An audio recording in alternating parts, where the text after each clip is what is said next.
Bukan sampah yang menggunung. Sampah menumpuk di jalanan. Tumpukan sampah plastik mengambang di empang dekat permukiman kawasan Marunda. Penuhi sampah di sepanjang pantai. Halo semuanya, apakah kalian tahu di Indonesia per hari dapat menghasilkan 175.000 ton sampah dan dalam 1 tahun dapat menghasilkan lebih dari 64 juta ton sampah. Apakah kalian pernah berpikir kemana perginya sampah-sampah tersebut?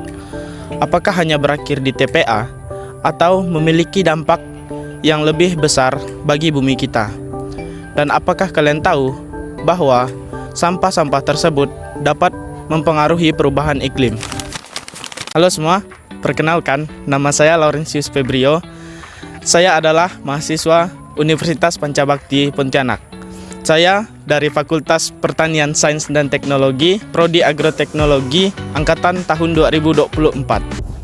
Setiap hari, manusia menghasilkan ribuan ton sampah, mulai dari sisa makanan, plastik, kertas, hingga bahan kimia. Sebagian besar sampah itu berakhir di tempat pembuangan terbuka. Nah, di sana, sampah organik seperti sisa makanan atau dedaunan akan membusuk tanpa adanya oksigen. Proses pembusukan ini menghasilkan gas metana atau CH4 hingga gas rumah kaca yang daya panasnya 25 kali lebih kuat dari karbon dioksida atau CO2. Sementara itu, sampah anorganik seperti plastik juga punya dampak besar. Plastik yang tidak bisa terurai bisa bertahan hingga ratusan tahun. Ketika terkena panas matahari, plastik melepaskan mikropartikel dan gas beracun yang ikut menambah konsentrasi gas rumah kaca di udara. Bahkan, ketika dibakar, plastik menghasilkan karbon dioksida, karbon monoksida, dan zat berbahaya lainnya yang langsung memperburuk kualitas udara dan mempercepat pemanasan global. Selain itu, tumpukan sampah yang dibiarkan juga menghalangi penyerapan air hujan ke tanah, menyebabkan banjir, dan membawa limbah berbahaya ke sungai dan ke laut.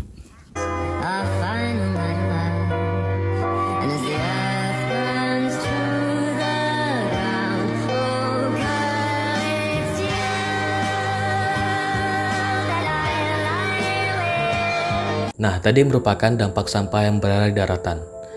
Sekarang, apakah kamu tahu sampah yang berada di perairan, khususnya laut, juga berdampak pada perubahan iklim?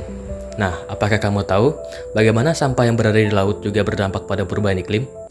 Perkenalkan, saya Martin Daniel. Saya mahasiswa dari Universitas Pancabakti, Fakultas Pertanian Sains dan Teknologi, Prodi Agroteknologi, mahasiswa angkatan tahun 2024. Berdasarkan data TKN-PSL, pengurangan kebocoran sampah plastik ke lautan baru mencapai 41,68% pada tahun 2023, yakni dari 651.675 ton pada tahun 2018 menjadi 359.061 ton pada tahun 2023. Sampah plastik yang mengapung di laut dapat memperburuk perubahan iklim melalui 2 cara. Pertama, mikroplastik mengganggu kemampuan laut sebagai penyerap karbon CO2. Organisme laut kecil salah memakan mikroplastik, membuat kotoran mereka yang kaya karbon gagal tenggelam ke dasar laut. Akibatnya, karbon tidak terkunci dan tetap berada di atmosfer. Kedua, plastik yang mengambang di bawah sinar matahari melepaskan gas metana CH4, gas rumah kaca yang sangat kuat, 25 kali lebih kuat daripada CO2. Jadi, meskipun sampah terlihat kecil, sebenarnya ia punya pengaruh besar terhadap perubahan iklim dunia. Mulailah dari hal sederhana, seperti kurangi penggunaan plastik sekali pakai, pisahkan sampah organik dan anorganik, serta biasakan mendaur ulang. Ingat, perubahan besar berawal dari langkah kecil. Dari cara kita mengelola sampah, kita bisa membantu melindungi bumi dari ancaman perubahan iklim.